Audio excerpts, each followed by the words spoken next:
जय हिंद साथियों, welcome to my YouTube channel Bareilly maths point में आपका स्वागत है। तो जैसा कि हमारा चैप्टर चल रहा है डिफरेंशियलिटी एंड क्वांटिटी, चैप्टर नंबर 5 है जिसकी एक्सरसाइज है विविध प्रश्नावली यानी मिसलेनियस एक्सरसाइज। और इसका क्वेश्चन नंबर 21 है। तो कह रहा है क्या एक ऐसे फलन का अस्तित्व है जो प्रत्येक बिंदु पर सतत है किंतु केवल दो बिंदुओं पर अवकलनीय ना हो। यानी सतत तो प्रत्येक बिंदु पर होना चाहिए लेकिन दो बिंदुओं पर अवकलनीय नहीं होना चाहिए। अपने उत्तर का औचित्य भी बतलाइए, यानी कारण भी बतलाना है, रीजन भी बतलाना है आपको कि इसका कारण क्या है। तो उसने पूछा है, जैसे ही क्वेश्चन में दिया है, क्या एक ऐसा फलन का अस्तित्व है जो प्रत्येक बिंदु पर सतत हो किंतु दो बिंदुओं पर अवकलनीय ना हो। है ना, कर देते हैं। तो भाई हम दिखाते हैं आपको क्वेश्चन में। देखिए, आपसे कहा गया है एक ऐसे फलन का अस्तित्व। तो हम एक ऐसा फलन ले लेते हैं। हमने ले लिया F X is equal to X minus one plus X minus two. X minus two ले लिया, X minus one plus X minus two ले लिया। ये क्या है? ये एक और दो को छोड़कर प्रत्येक पर सतत व अवकलनीय होगा। है जो एक व दो को छोड़कर प्रत्येक x बिलोंग्स टू r के लिए सतत व अवकलनीय होगा। देखिए, लेकिन क्वेश्चन में तो क्या कहा? प्रत्येक बिंदु पर सतत होना चाहिए। इसमें तो एक व दो को छोड़कर कहा है। जी क्यों कहा है? इस पे भी सतत होना चाहिए। हम करेंगे भाई। इतना तो है कि ये एक और दो को छोड़कर सब पे सतत होगा। इन दोनों पे डाउट है तो इनको निकाल के क्लियर कर ले रहे हैं, है ना। तो भाई अगर मैं इसको सॉल्व करूंगा, थोड़ा सा एफ एक्स बराबर लिखना चाहूं इसे, तो मैं कितना लिख सकता हूं? अगर x की वैल्यू, यदि x की वैल्यू लेस देन हो वन से कैसी हो? कम हो। अगर वन से कम होगी तो इसकी वैल्यू कितनी आएगी? माइनस में आएगी, x माइनस वन, और इसकी वैल्यू भी माइनस में आएगी, x माइनस दो। और बीच में चिन्ह क्या होगा? आपका माइनस ही तो होगा भाई। ये माइनस में आएगी तो माइनस प्लस माइनस हो जाएगा। यदि x की वैल्यू क्या हो? वन से ज्यादा हो, यानी कि वन से ज्यादा या बराबर x की, और दो से कम या बराबर हो, तो x की वैल्यू वन से ज्यादा होगी तो x माइनस वन वाला तो प्लस का हो जाएगा, लेकिन ये वाली टर्म तो माइनस की हो जाएगी क्योंकि x की वैल्यू दो से कम है। बात क्लियर है? अब यदि अब x की वैल्यू क्या होनी चाहिए भाई? x की वैल्यू दो से ज्यादा होनी चाहिए। अगर वैल्यू दो से ज्यादा होगी, x is greater than two, तो कितना होगा? x minus one plus X minus two, इतना हो जाएगा। ठीक, तो भाई इतना हो जाएगा। ये कंडीशन है। इसको हम क्या लिख सकते हैं? इसको हम लिख सकते हैं F X is equal to, solve करेंगे तो अब माइनस के टू एक्स माइनस के टू एक्स हो जाएंगे, प्लस का वन और प्लस के टू प्लस का थ्री हो जाएगा। If x is greater then one, x से x कैंसिल हो जाएगा, कितना बचेगा? माइनस का वन है प्लस का टू है, यानी प्लस का वन बचेगा। If one is less than equal to x is less than equal to two X. अब यहां देखिए x और x कितने हो गए? 2x हो जाएंगे, माइनस टू और माइनस वन माइनस थ्री हो जाएगा। If x is greater than two. अब ये क्या है? चूंकि ये बहुपदी फलन है, 2x प्लस थ्री कैसा है? फलन है, बहुपदी फलन है। लिख दोगे चूंकि ये है बहुपदीय फलन है जो कैसा होता है, सतत होता है, जो सतत है। यानी कि कहने का मतलब क्या है, एक व दो को छोड़कर प्रत्येक मान पर सतत होगा, है ना, जो सतत है एक व दो को छोड़कर प्रत्येक पर सतत होगा। लेकिन भाई क्वेश्चन में तो हमसे ये कहा है कि प्रत्येक बिंदु पर सतत होगा, तो हमें तो प्रत्येक का मतलब हर किसी पे, और यहां पे एक व दो को छोड़कर कह रहा है, तो यानी एक व दो पर भी सिद्ध करके दिखाओ, है ना, तो सिद्ध करके दिखाएंगे भाई। तो देखें, सबसे पहले हम x बराबर 1 के लिए ले लेते हैं, x बराबर 1 के लिए। जब x बराबर 1 होगा तो f1 की वैल्यू कितनी होगी, 1। तो इसमें देख लीजिए, जब x बराबर 1 के है तो फंक्शन की वैल्यू कितनी होगी, 1, यानी f1 पर वैल्यू कितनी है, 1 है। बात क्लियर है। तो सतत के लिए क्या निकालते हैं, LHL निकालते हैं। LHL limit x tends to क्या है, x टेंस टू 1, क्यों LHL तो माइनस के लिए आएगा। जब माइनस के लिए आएगा 1 से वैल्यू कैसी होगी, कम। तो 1 से वैल्यू कम किस में है, पहले वाले में, है ना। तो देखिए यहां पे कितना हो जाएगा, 2x माइनस के 2x प्लस 3, माइनस के 2x प्लस 3। अब इसमें क्या रखेंगे, x की वैल्यू क्या रख देंगे, 1 माइनस 0, या फिर जो है 1 रख दो। तो लिमिट माइनस के 2 इंटू 1 प्लस 3, तो -2 प्लस 3 इज इक्वल टू 1। कितनी वैल्यू आएगी, 1 आ जाएगी। ठीक, अब देखें RHL की बात आती है। RHL क्या है, अब f बराबर 1 पे तो निकालना है, तो RHL में limit x tends to 1 plus के लिए, अब 1 से ज्यादा की बात कर रहे हैं, तो 1 से ज्यादा, देखो यहाँ पे तो x की वैल्यू 1 से कैसी है, ज्यादा है और बराबर है। ज्यादा होती तो कितनी होगी वैल्यू, 1, तो उसके लिए कितना हो गया, ये कितना होगा, 1 आएगा, यानी कि ये कितना आ गया, 1 आ गया। LHL RHL और F1, यानी कि LHL is equal to RHL is equal to F1, तीनों बराबर में। अतः x बराबर 1 पर फलन सतत है। भाई x बराबर 1 पर तो सतत आ गया, है ना। तो जब x बराबर 1 पर सतत आ गया, तो अब क्या बात आती है, 2 भी तो रह गया अभी, ये रहा, इस पर भी दिखा देंगे कि ये सतत है या नहीं है। तो देखें भाई, इसको मैं रफ कर देता हूं, इतना उतार लिया होगा, इधर के रफ कर देता हूं ये मैं।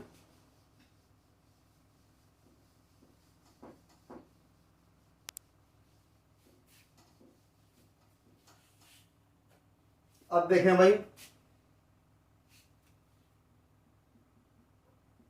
x बराबर 2 पर, अभी तो x बराबर 1 पर निकाल दिया, अब x बराबर 2 पर निकालेंगे। भाई सबसे पहले तो f2, यानी जब x का मान 2 के बराबर हो, 2 के बराबर तो मान कितना होगा, 1, तो f2 की वैल्यू कितनी आ गई, 1 आ गई। क्लियर है।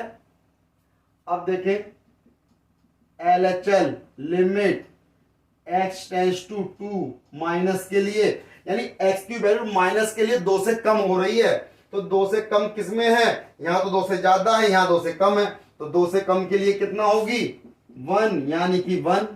तो LHL का मान कितना आ रहा है, 1 आ रहा है। अब बात आती है RHL की, limit x tends to 2 plus, यानी 2 से ज्यादा के लिए, जब 2 से ज्यादा की वैल्यू किसमें आएगी, 2x माइनस 3, तो 2x की जगह 2 माइनस 3 लगा दो, यानी कि 4 माइनस के, यहां पे कितना है, 2x माइनस 3, तो 2 दूनी कितना हो गया, 2 गुणा 2 माइनस के 3, 4 माइनस 3 बराबर 1। तो देखो यहां भी बराबर है, LHL is equal to RHL is equal to F2। तो लिख दोगे, अतः x बराबर दो पर फलन सतत है। भाई अब तो एक प्रत्येक मान पर सतत हो गया, क्योंकि मैंने लिखवाया था एक व दो को छोड़कर प्रत्येक पर सतत है, लेकिन एक और दो पर भी सतत आ गया, यानी कि प्रत्येक मान पर सतत हो गया। यानी कि आधी बात आपकी क्लियर हो गई, प्रत्येक बिंदु पर सतत है। अब बाकी क्या रह गया है? बाकी रह गया केवल दो बिंदुओं पर अवकलनीय ना हो। यानी अब आपको निकालना है अवकलनीय ना हो, डिफरेंशियबल ना हो, ये आपको दिखाना है। आधा क्वेश्चन तो हो गया, अब आधा अभी बाकी है कि बिंदुओं पर अवकलनीय ना हो, ये आपको प्रूफ करना है। तो भाई इस क्वेश्चन में जैसा कि दिया गया था, क्या एक ऐसे फलन का अस्तित्व है जो प्रत्येक बिंदु पर सतत है? तो मैंने आपको लिखवाया था एक व दो को छोड़कर, ये आपको देखो है जो एक व दो को छोड़कर सतत व अवकलनीय होगा प्रत्येक पर x बिलोंग्स टू r के लिए। तो लेकिन एक व दो को छोड़कर क्यों होगा? एक और दो को मैंने दोनों अलग से दिखा दिए सतत करके, यानी प्रत्येक मान पर सतत होगा। अब बात आती है अवकलनीय की। अवकलनीय सिद्ध करने के लिए मैं इसको रफ कर लेता हूं, स्पेस थोड़ा कम है, तो देखिए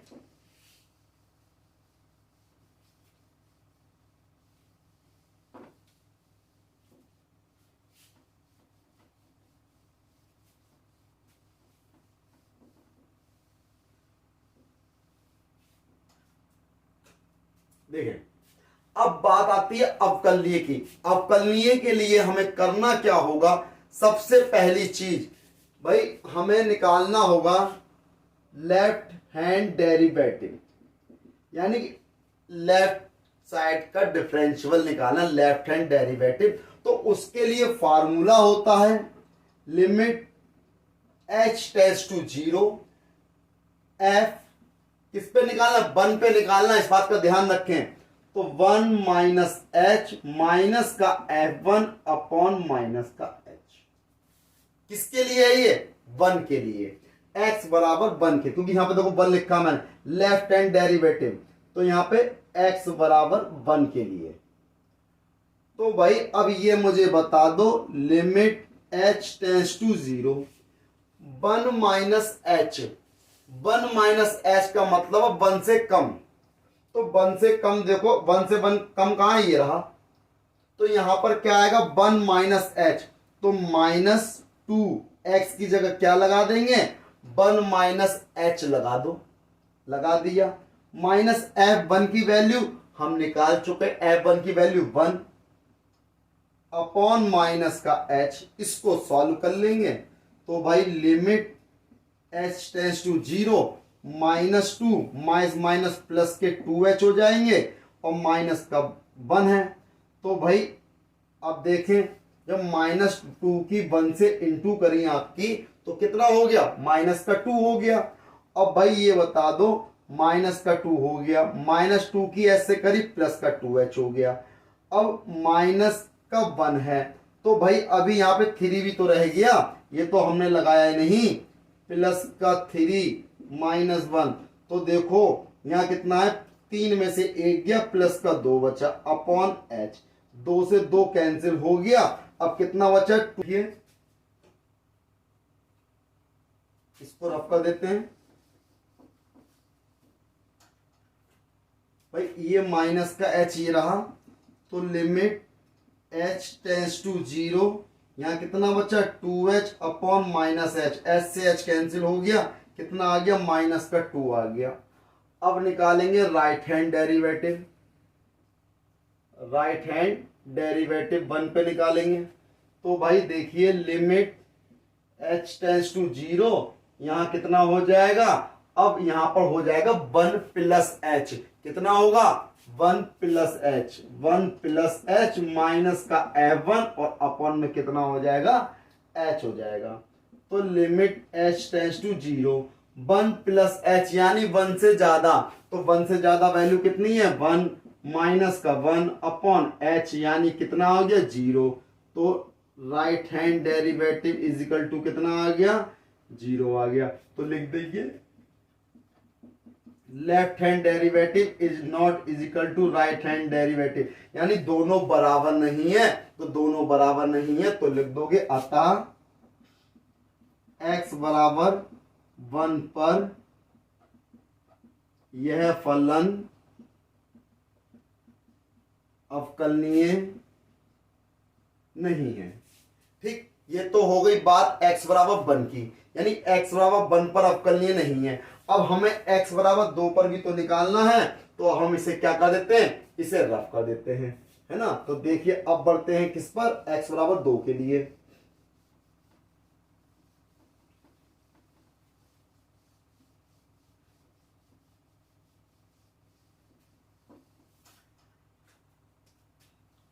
भाई x बराबर 2 के लिए देखें, सबसे पहले लेफ्ट हैंड डेरिवेटिव निकालेंगे 2 के लिए, लिमिट h टेंस टू 0 हो जाएगी। अब क्या होगा भाई, यहां पर f, भाई अब एक चीज देखो, जब 1 निकाल ले तो 1 माइनस एच लिखा था, 2 पे निकालो 2 माइनस एच लिखोगे, कितना 2 माइनस एच, माइनस का f2 अपॉन माइनस एच। तो भाई limit h tends to 0, f2 minus H, 2 से कम के लिए वैल्यू कितनी है, 2 से कम के लिए वैल्यू पी उसमें देख लोगे 1 आएगी, और f2 की वैल्यू भी 1 आएगी, माइनस एच ये है बराबर कितना 0 बटे माइनस एच, यानी कि कितना आ गया, लेफ्ट हैंड डेरिवेटिव इज 2 कितना हो गया 0 हो गया। हमें निकाल लो राइट हैंड डेरिवेटिव भी निकाल लो भाई, right hand derivative eight 2 point पर, तो लिमिट h टेंस टू 0, और यहां पर क्या हो जाएगा f2 प्लस h, माइनस का f2 अपॉन कितना है h है। तो 2 प्लस h के लिए क्या लिखेंगे भाई, 2x माइनस 3 है ना, तो यहां पर कितना हो जाएगा, limit h tends to 0, 2 bracket में 2 प्लस h माइनस 3, और f2 की वैल्यू माइनस का 1, तो h आपका ये रहा। तो लिमिट h टेंस टू 0, 2 दूनी 4 हो गया, 2h हो गया, माइनस 3 माइनस 1 माइनस के 4 बटे h, माइनस 4 से प्लस 4 कैंसिल हो गया, limit h tends to 0, 2h upon h, h से h कट गया, कितना आ गया 2 आ गया। राइट हैंड डेरिवेटिव कितना आ गया 2 आ गया। जब 2 आ गया तो भाई देख लो, ये 2 आ रहा है, ये 0 आ रहा है, तो लिख दोगे left hand derivative is not is equal to right hand derivative. अतः x बराबर 2 पर यह अवकलनीय नहीं है। जब ये x बराबर 2 पर अवकलनीय नहीं है, तो यही तो लाना था भाई। तो क्योंकि हमसे कहा था प्रत्येक बिंदु पर सतत है, किंतु 2 बिंदुओं पर अवकलनीय नहीं है, तो लिख दोगे अतः fx x minus 1 plus x minus 2, प्रत्येक x बिलोंग्स टू r पर सतत है, किंतु 1 व 2 पर अवकलनीय नहीं है। ये क्या हो जाएगा, इसका फाइनल आंसर हो जाएगा, है ना। बहुत ही इंपॉर्टेंट क्वेश्चन है। अब बढ़ते हैं अगले क्वेश्चन पे। इसका क्वेश्चन कंप्लीट हो गया।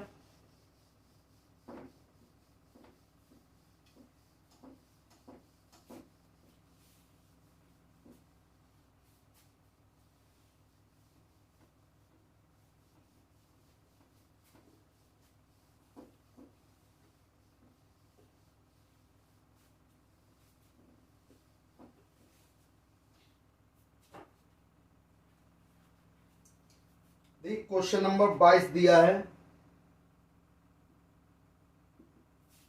कि यदि y is equal to F X G X H X L M N A B C दिया है, तो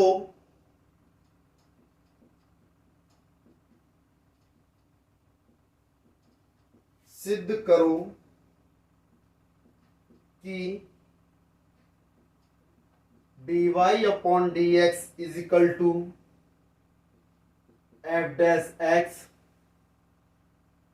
जी dash X H dash X L M N A B C. ये आपको प्रूफ करना है। तो देखिए जैसे क्वेश्चन में दिया है, यदि y इज इक्वल टू आपको दिया हुआ है और इतना सिद्ध करना है, dy अपॉन ds सिद्ध करना है। तो देखिए बढ़ते क्वेश्चन की तरफ, और उससे पहले जो भी मेरे चैनल पर नया हो सब्सक्राइब करना ना भूलें। तो देखिए सबसे पहले जो दिया वो नोट कर लेंगे, F dash X G X H X और L M N A B C. तो सबसे पहले तो इसका हम प्रसार कर देंगे प्रथम पंक्ति के अवयवों के अनुदिश, है ना। तो लिखेंगे प्रथम पंक्ति के अवयवों के संगत विस्तार करने पर। तो विस्तार कर देंगे भाई। तो देखिए y इज इक्वल टू विस्तार करेंगे तो एफ एक्स ये रहा आपका भाई, इसको छुपा लेंगे, इसको छुपा, भाई सारणिक के रूल तो याद है ना, भूला तो कोई नहीं है। तो भाई इसको छुपाया, इसको छुपाया, एन की सी से कर दी, एन सी माइनस का बी एन हो जाएगा। फिर इस वाले टर्म को आप माइनस में लेंगे जी एक्स, फिर जी एक्स हो गया। अब यहां देखें इसको छुपाया, L C minus A N हो जाएगा, एल सी माइनस का ए एन हो जाएगा, प्लस एच एक्स लेंगे, इसको छुपाया, L B minus A M हो जाएगा, L B minus A M हो जाएगा। ये क्या है, y इज इक्वल टू है। अब इसका हम क्या कर देंगे, differential, differential with respect to x on both side. तो y का तो हो जाएगा dy अपॉन dx। भाई देखो ये तो कांस्टेंट है, इनसे तो कोई मतलब ही नहीं है, कांस्टेंट है। तो डिफरेंस है किसका होगा, एफ डैश एक्स का, यानी D upon D x of, या कह सकते हो आप इसे कि हमने इनको तो कांस्टेंट में रखा है, तो मैं डायरेक्ट कर रहा हूं एम सी माइनस का बी एन, और एफ एक्स का डिफरेंशिएशन करोगे तो एफ डैश एक्स हो जाएगा, minus L C minus A N का डिफरेंशिएशन करोगे जी डैश एक्स हो जाएगा, plus L B minus A M constant रहेगा, एच एक्स का करोगे एच डैश एक्स हो जाएगा।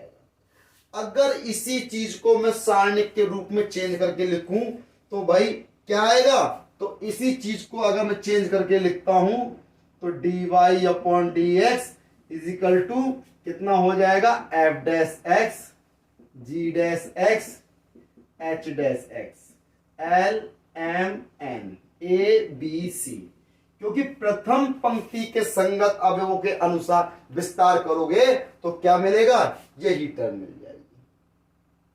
तो ये क्या है, dy अपॉन dx ऐसे आ सकता है। एक तरीका तो ऐसे है करने का, इसके अलावा भी एक तरीका और है करने का, वो भी बता देते हैं आपको। दोनों विधि से कर सकते हैं, आपको प्रूफ करना है ना। तो भाई आपने y इक्वल टू पहले विस्तार कर लिया, फिर उसका डिफरेंशिएशन कर दिया और इसको फिर से डिटरमिनेंट में चेंज कर दिया, कर सकते हैं, ये हो गया।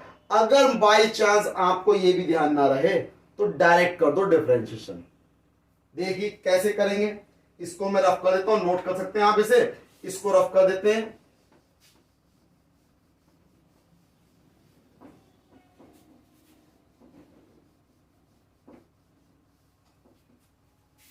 देखिए यहां पर क्वेश्चन नोट करेंगे पहले, फिर क्या करेंगे, डायरेक्ट कर देंगे differential with respect to X on both side.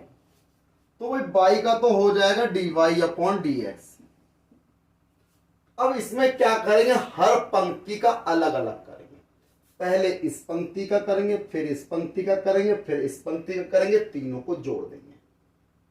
ठीक है, तो देखिए सबसे पहले हमने किसका करा, पहली पंक्ति का, तो F dash X G dash X H dash X, ये दोनों ऐसे ही रहेंगे, L M N A B C, plus अब इसको ऐसे ही रहने दो, F X G X H X. अब किसका करेंगे, एल एम एन का। तो भाई कांस्टेंट है, कांस्टेंट कितना हो जाएगा, zero zero zero zero, A B C ऐसे ही रहेगा, प्लस अब किसका करेंगे, भाई F X G X H X ऐसी रहने दो, एल एम एन ऐसी रहने दो, तीसरी वाली पंक्ति का कांस्टेंट का 0।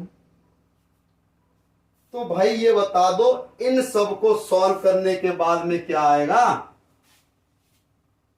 dy अपॉन डी एक्स बराबर F dash X G dash X H dash X L M N A B C. तो यही तो लेके आना है ना। अब ये आया कैसा, अब ये सोच रहे हो भाई सारणिक के रूल तो पढ़े हैं, मैंने बताए हैं, अच्छी तरह समझाए हैं कि किसी भी सारणी में किसी भी एक पंक्ति या किसी भी एक स्तंभ के सभी अवयव शून्य हो तो उस सारणी का मान शून्य होता है। देख लो तीनों शून्य हैं, इसका वैल्यू शून्य हो गई, इसकी वैल्यू शून्य हो गई, तो बचा क्या, यही तो बचा, यही तो लेके आना है। हो गया ना आसान। देखिए अब बढ़ते हैं अगले क्वेश्चन की तरफ। इस क्वेश्चन को रफ कर देते हैं भाई। एक्सरसाइज का आखिरी क्वेश्चन है, एक्सरसाइज का क्या, चैप्टर का ही आखिरी क्वेश्चन है। चैप्टर फिनिश होने वाला है, chapter differential and continuity chapter finish हो जाएगा। आखिरी क्वेश्चन है, लास्ट क्वेश्चन, और ये चैप्टर कंप्लीट। तो देखिए लास्ट क्वेश्चन है विविध प्रश्नावली का क्वेश्चन नंबर 23। आपको दिया है यदि y is equal to E की power a cos inverse x दिया है, और आपको दिया -1 is less than equal to 1 x और x is less than equal to 1, ये दिया हुआ है। तो दर्शाइए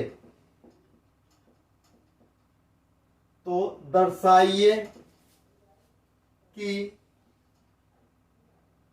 1 minus x square D two Y upon D X square minus X D Y upon D X minus A square Y is equal to 0, ये आपको लेके आना है। यानी 1 minus x square D two Y upon D X square minus X D Y upon D X minus का A square Y is equal to 0